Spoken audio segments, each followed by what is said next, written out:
Former New York Lieutenant Governor Betsy McCaughey and Democratic strategist Chuck Rocha with us today. Good to see you both. Thank you so much for joining us. Thank you. So, Betsy, authorities now believe the Clinton private server could have been hacked up to 5 times. Will Clinton's neglect of protecting national secrets resonate with voters now, just 4 days away from Election Day, do you think, Betsy? Well, it's clear that it already is resonating. I laughed when Obama blamed Hillary's shrinking lead on sexism. There is an ism involved here, but it's not sexism, it's truthism. Voters are showing a strong preference for the candidate they believe tells the truth. And in the latest Washington Post ABC tracking poll, Donald Trump has pulled an 8% lead over Hillary in which candidate is trustworthy. Well, there is that criminal FBI investigation, Chuck. I mean, Clinton's email controversy causing chatter on both sides of the aisle yesterday. Watch this. Got to get your reaction to it, Chuck. Assuming she wins and the investigation goes forward and it looks like an indictment is pending, at that point in time under the Constitution, the House of Representatives would engage in an impeachment trial. It would go to the Senate, and impeachment proceedings and removal would take place. This is, in my opinion, quite frankly, it's treason. You've got some Republicans right now who are suggesting they will impeach Hillary. They don't necessarily know why, but they're just going to impeach her. The chairman of the House Homeland Security Committee, Representative Michael McCaul, you just heard that, Chuck, calling Clinton's action treason. Obama brushing off the remarks. Can she survive this?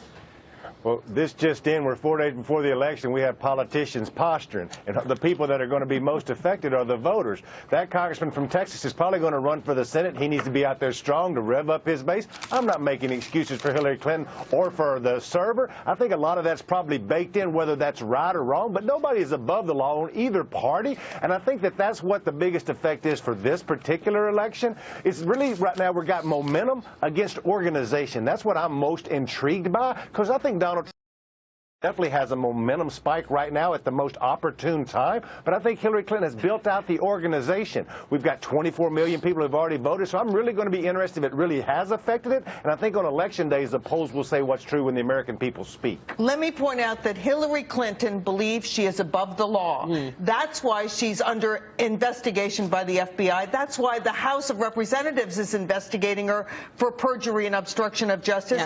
And that's why, listen to this, Hillary Clinton is even in trouble, legal hot water, with the folks in Chappaqua, New York, where she has her home, because she decided to renovate her home without getting the permits that all the little people have to get. That's the problem with Hillary Clinton. Here it is in the New York Post. She believes she is above the law, and she's going to get in trouble if she's elected president for laws she hasn't even broken yet. She's just lining up to break them. When I hear people talk about the Clinton organization, I think La Cosa Clinton. Look, this is a family who has just decided that the laws don't apply to them, whether it's the campaign finance laws, whether it's the laws of protecting national security, destruction of evidence. That's what people have to start asking themselves. Do you put somebody in the White House who has just thumbed their nose at the rules that 4-star generals and buck privates have to fly by? Yeah. They don't. Chuck, you call yourself a Mexican redneck. Yes, I do. I want to ask you, though, about the Latino vote for Hillary Clinton, because you have, in the Real Clear Politics average now, you have Donald Trump up by 2 percentage points in Nevada, where the Latino vote should really be coming out for Hillary Clinton. You have him up in Texas, and you have him up by, I think, 4 percentage points in Arizona. So what's happening there? So I think what you should pay attention to with the Latino vote is I would take Texas and California out of the equation because there's not a lot of organization going on there. But like you said, wisely, the Nevada vote I've started digging into, and the Florida vote, because the Latino vote there will make a huge difference. What we've seen with those overall poll numbers is the African-American performance right now is underperforming about 10% in those 2 states. You do see an overvote right now with Latinos, if it's just based off of the numbers I'm seeing on early vote, and it's breaking dramatically for Hillary Clinton. What we don't know is that people who would already have voted or will have voted on Election Day, just pre-voting, and then we will have a downturn on Election Day. That's what's really not known. But Dagen, you're exactly right. She cannot win this presidency without the Latino vote in Nevada and in Orlando, particularly in Florida. That's just one of the, I just want to quickly point out, that's one of the reasons that you see such strong rhetoric from President Obama on the campaign trail of like, you're letting me down if you don't come out to vote for her, because they are concerned about the African-American vote. It's why he's bringing up the Klan. And he's brought up the Klan more than once in the last few days. I don't know if it's resonating, though, because I feel like people are looking at their own lives, whether it's Latina or African-American, and they're saying, well, how has my life been changed in the last 8 years? Well, in fact, the African-American median income is down. Labor participation is down. Home ownership is down. Food stamp dependence of 58% under Barack Obama. He's been very bad for African-American families. And Obamacare is a big part of that. Yeah, and I think that when you look at the American voters right now, they're so frustrated. And the concern is that more of this coming out, you know, the last 4 days, all the commercials that are out there are just tearing each other down. And we're still not talking about the issues, about jobs or the economy or ISIS. It is focused on the issues. Well, and we might face that people are just saying, I'm so frustrated, I'm not going to vote. Trump is talking about the issues, though. I mean, when you look at his economic plan, he's connecting the dots, right? You don't see her connecting the dots as much because she's on attack mode. She's got a recession plan, not an economic plan. Her plan to raise corporate taxes is going to push us into recession. And she's out there defending Obamacare. My gosh, everybody's getting their notices. Their increases are between 24 and 200%. They're looking at that and they're saying, let's see, if I elect Hillary, I'm going to get a gut punch. If I elect Trump, maybe I'm okay. Look, I've looked at it like this.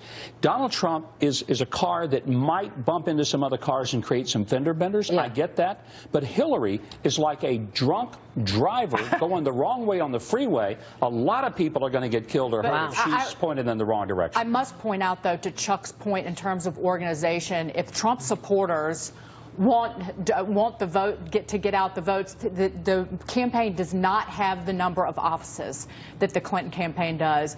And you're going to have Trump supporters putting people in their SUVs and driving them to the polls. And you know what? They're they doing get that. that. The Trump supporters are going to go. If it's raining 16 inches, I'm telling you, Hillary's people, they're going to have to promise them a sandwich, a soft drink, and a ride to the polls. By the way, to your point, which is all the more extraordinary that this is so neck and neck right now. He doesn't have the ground game that she has. He doesn't have the money that she has. Right. And yet he has a huge enthusiasm advantage. But do they believe do his supporters believe the polls now that they're much tighter? Because again, for weeks, but when there was such a gap, it was the poll, you have to throw them all out. But now that it's tight and it's neck and neck in a lot of these swing states, do you believe them now? They're motivated. They're motivated. They're definitely motivated. Okay. Real quick, Betsy, before you go, talk is you may become part of the cabinet, Secretary of Health and Services. Well, that's very flattering. I'm just rooting for winning for all America. All of us will win. Do you want to be part of the cabinet? Of course, I'd be very honored.